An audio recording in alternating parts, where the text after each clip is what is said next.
Díomh agus fáilte go lá na crite. Welcome to National Harp Day 2020. For the last few years, National Harp Day has been a wonderful opportunity to celebrate harping in Ireland, to marvel at the virtuosity of the professionals who play harp, and to take pride in the next generation of players. This day is also an opportunity to remember and acknowledge the contribution of pioneering harp players from previous generations who played a pivotal role in the development and popularisation of the harp in Ireland and abroad. Our short talk today focuses on the musical collaborations for Irish harp of Gráinne Yeats and the composer Brian Boydell. In 1961, Brian Boydell commenced the composition of 4 sketches for 2 Irish harps, Opus 52, which was the first of 5 works he composed for Irish harp or harps. In preparation for the composition of the 4 sketches, Boydell borrowed a modern Irish harp. It was evident from this first encounter with a modern Irish harp that composing for the instrument would be a challenge.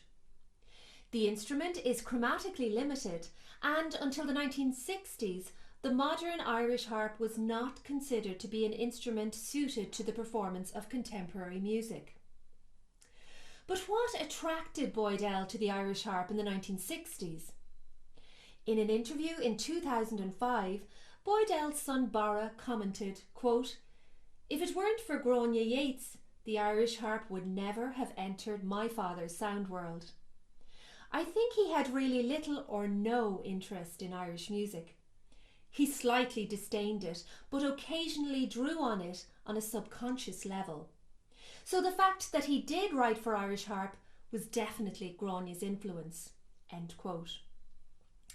Gráinne Yeats commissioned Boydell and many of his contemporaries to compose for Irish harp in various guises in the 1960s and 70s.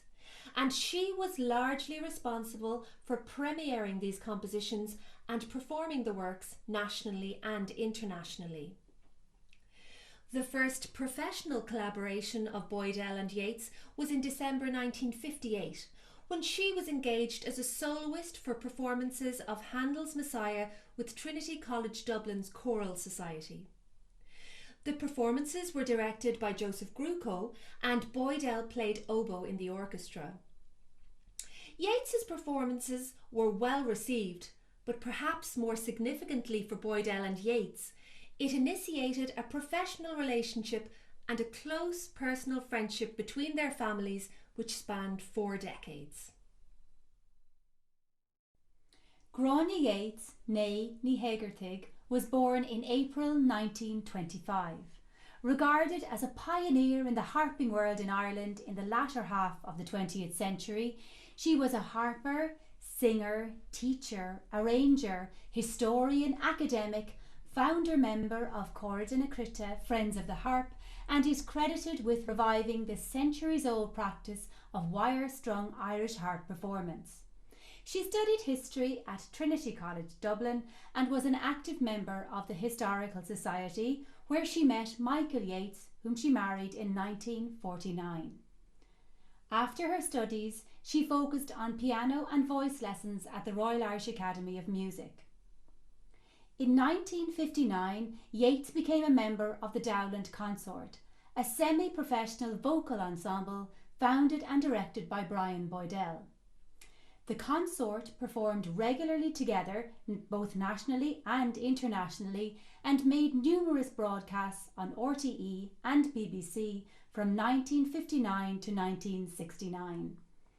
Although vocal music of the Renaissance and Baroque periods dominated their concert programmes, Boydell often included a section with 3 or 4 Irish songs sung by Yeats or Tomás O'Sullivan with Irish harp accompaniment.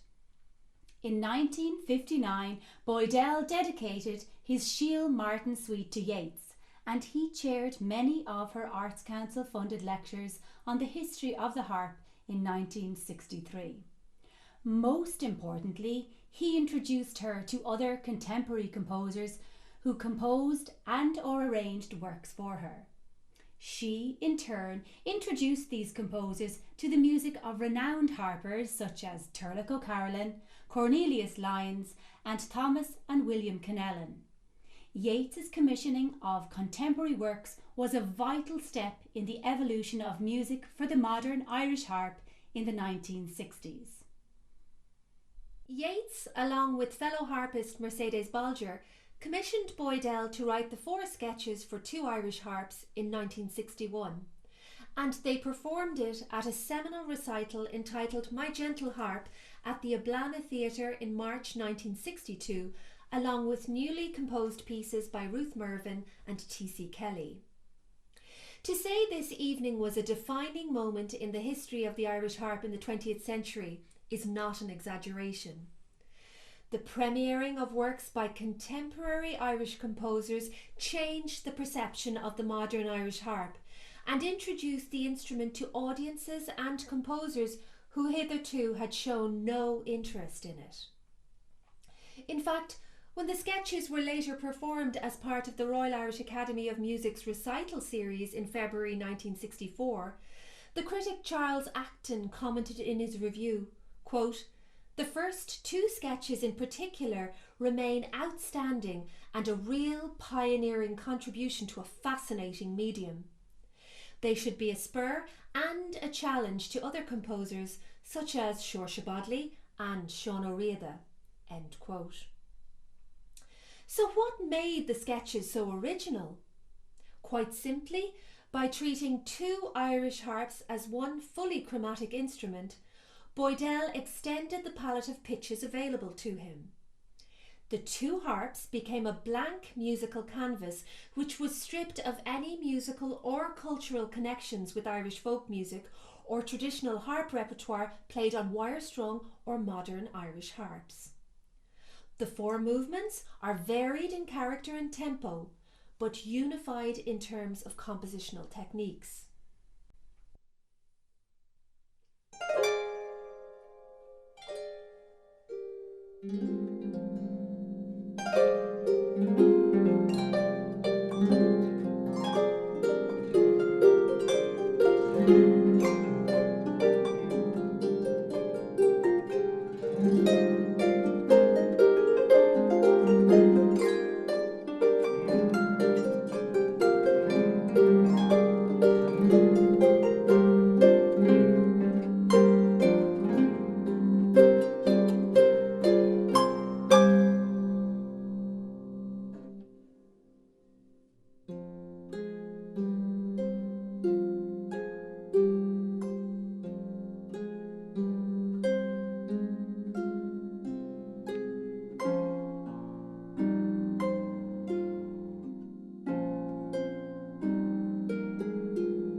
first of the 4 sketches, which we just performed, is in ternary form and is essentially a playful musical dialogue between the harps. The second sketch provides a stark harmonic and rhythmic contrast to the first movement, and the use of polymeter creates an interesting rhythmic tension between the parts. Considering the originality of the first 2 movements, number 3 is disappointingly diatonic. The movement seems out of place in the overall work, probably because it was adapted from an existing piece, namely Dance for an Ancient Ritual, composed for solo piano in 1959. The final sketch is intended as a musical parody. The 4 sketches set the standard for the employment of the Irish harp as an instrument of art music for other composers. Critics who attended the premiere of the work in 1962 were astounded by the originality of Boydell's work. In the Irish press, the critic commented that, quote, "From the first commanding bar to the sardonic last, here was music that surprised and delighted the ear. Dr. Boydell's inventiveness, his fresh and sprightly ideas have never been better displayed in the sketches." End quote. Boydell had produced a work that successfully explored aspects of chromaticism on the Irish harp, albeit by combining 2 Irish harps. In 1965, Yeats challenged Boydell to create a work that would push the boundaries of the instrument even further. To mark the centenary of William Butler Yeats's birth, she commissioned him to set some of her father-in-law's poetry for soprano and Irish harp.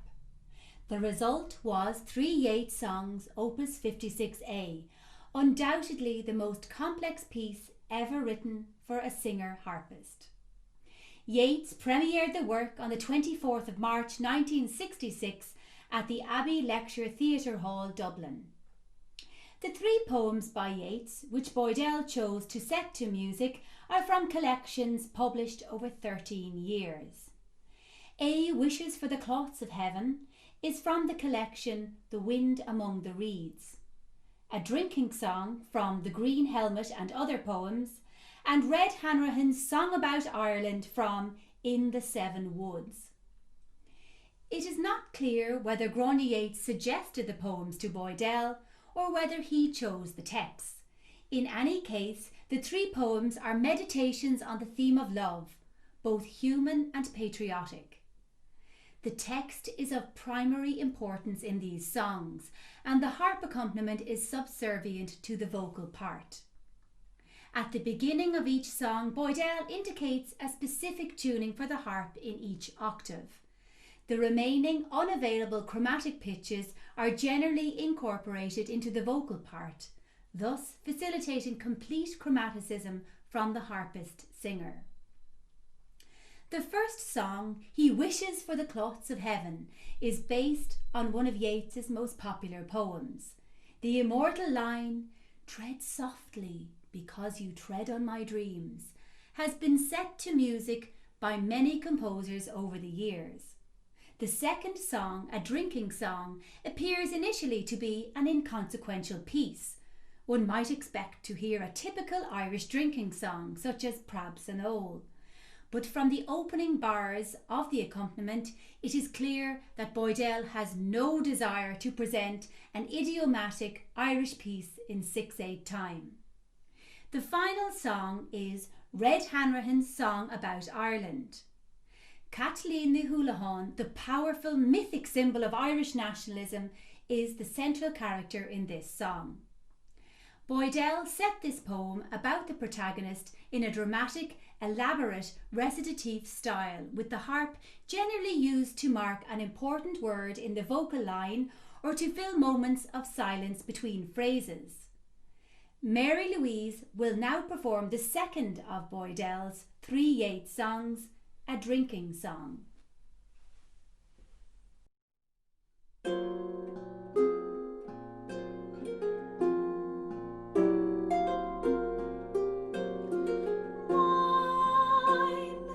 Wine comes in at the mouth.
Boydell's three Yeats songs featured regularly at Gráinne Yeats' concerts in the 1960s and 70s, in particular in North America and Japan. Unfortunately, the three Yeats songs have rarely been performed over the last 3 decades, and this is largely due to the complexity of the work. Boydell did not compose again for the harp for over 2 decades, until he was commissioned by Teresa Lawler with a grant from the Arts Council of Ireland to compose an album of pieces for the Irish harp. The work was premiered at the National Concert Hall on the 23rd of April 1990. Boydell's attitude to the Irish harp and his approach to composing for the instrument had changed significantly from the 1960s. Composing for solo Irish harp was a challenge, but also a compromise. Without a second harp or a voice to articulate his musical language, he had to simplify his compositional style and produce a work that could not push the boundaries of contemporary music on the Irish harp any further. 4 sketches for 2 Irish harps and 3 Yeats songs, however, are firmly embedded in a golden age of composition for the Irish harp. From 1961 until the publication of the Irish Harp Book in 1975, Gráinne Yeats regularly commissioned contemporary composers to write for Irish harp duo, Irish harp solo, or voice to harp accompaniment. Joseph Gruco's 3 pieces for voice and harp, Alois Fleischmann's The Poet's Circuits, and many other works were premiered by Yeats. This inspired period of musical creativity and innovation has yet to be surpassed in the history of the modern Irish harp tradition. Tá súla guinn gur bhain sibh tainmh as sin. Slán agus benacht.